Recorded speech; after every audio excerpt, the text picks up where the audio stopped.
NewBizGenie.com presents Market Research, an Introduction, Part 2 of 4. Hi, my name is Roy Hayward, and in Part 1 I began talking about market research.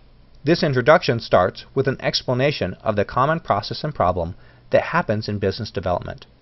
I gave my personal example of how the process can fail, and how we use market research to solve this problem and add visibility into the process of developing a business idea. In this segment, we are going to ask and answer the first of the 20 questions you need to ask your market before you build your product. The first question to answer when doing market research is, what is my market?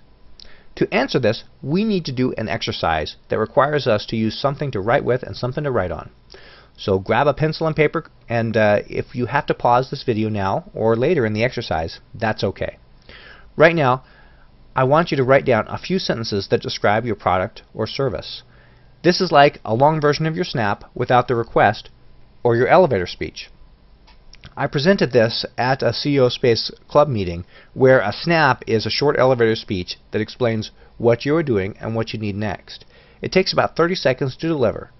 For the rest, this is your elevator speech, but without the request of what you need next statement at the end, because you're the only one reading this and you probably don't have what you need next yet. For illustrative purposes, I like to use a fake company called Peanut Butter and Jelly Incorporated, or PB&J Inc. If I did this exercise for this fake company, I would write down something like this. We make and sell peanut butter and jelly sandwiches to hungry people needing lunch in a hurry, with no time to make it themselves and who don't want a big selection menu. We have pre-packaged brown bag meals ready to go without any waiting, and we deliver. Now take a few minutes to do this for your business. Pause the video if you need a few moments. Okay, now that you have written the description of your business or business idea, take a look at what you have written and pull out the keywords in each sentence.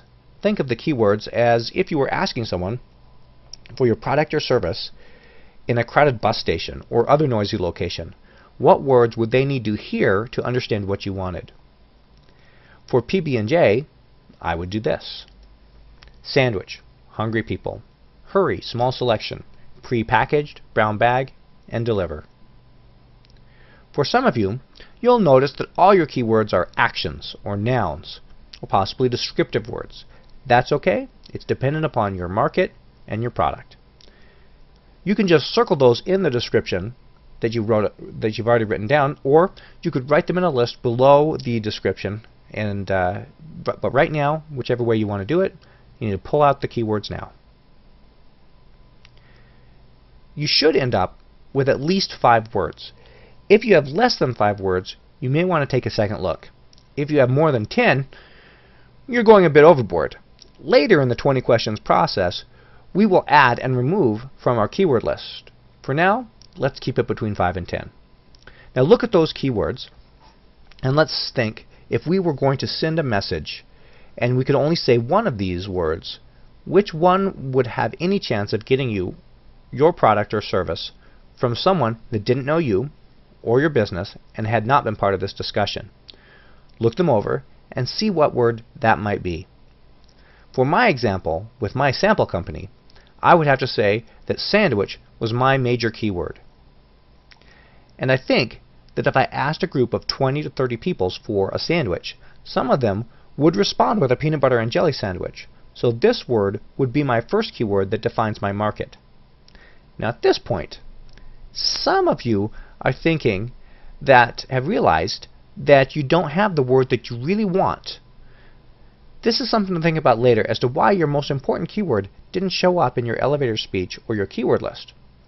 For now, just write down the word and we will pretend that this was on your list all the time.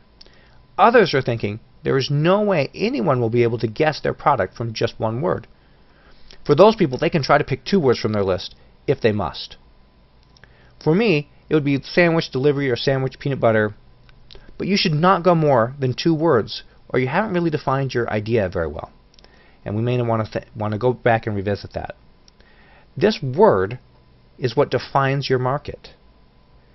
This word, or pair of words, if we had to pick 2, is going to help you find your competition, find your customers, and make an informed decision on if and how to proceed in developing your business or product. And this is essential to answering the next questions in our exercises in our 20 questions as your market to ask your market process. I want to thank you for watching the second part of the Introduction to Market Research. Be sure to continue to part 3. Now that we have defined our market, it's time to answer the second of our 20 questions. How big is the market?